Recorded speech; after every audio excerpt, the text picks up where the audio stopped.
Well, for decades, only crackpots and crazy people believed in UFOs. That's what I thought anyway.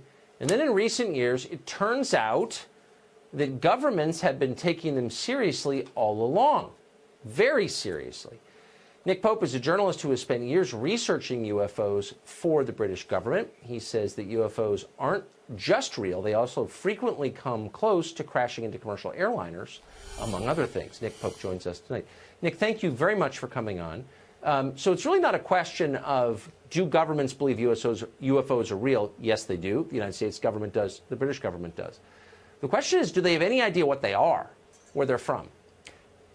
No, we don't. We keep an open mind on it. We don't rule anything off, take nothing off the table with this. Our point really is that whatever these things turn out to be, there is a serious defense, national security, and air safety issue here. Yes.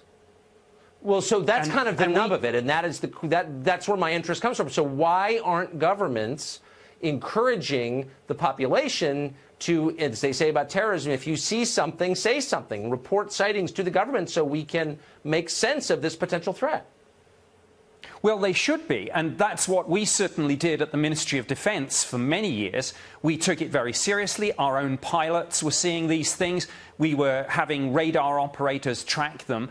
And we knew, again, through intelligence and through open source material, we knew that the Russians and the Chinese and others were working on this too. The problem was that just the pop culture baggage from the term UFO, flying saucer, little green men, people don't take it seriously. But they should.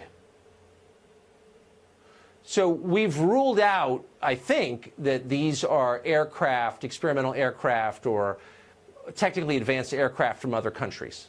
Is that true?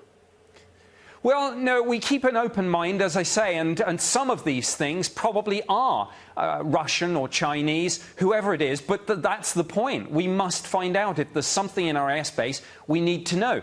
For years, governments said they didn't do this. They did.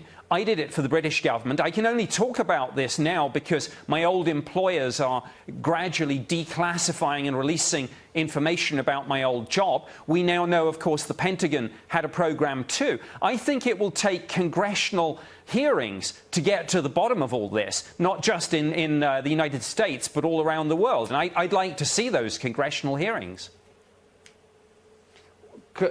Commercial pilots have very often reported sighting objects in the air that seem to defy the laws of physics. To what extent are these objects a threat to commercial aviation, potentially?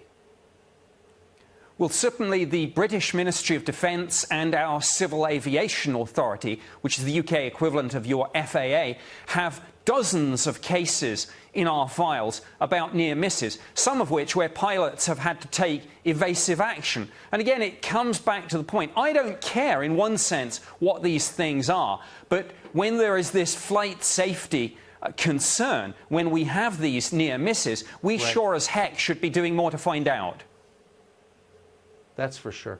Nick Pope, really one of the most credible experts on this subject. I hope you will come back on our show. I appreciate it. Good to see you.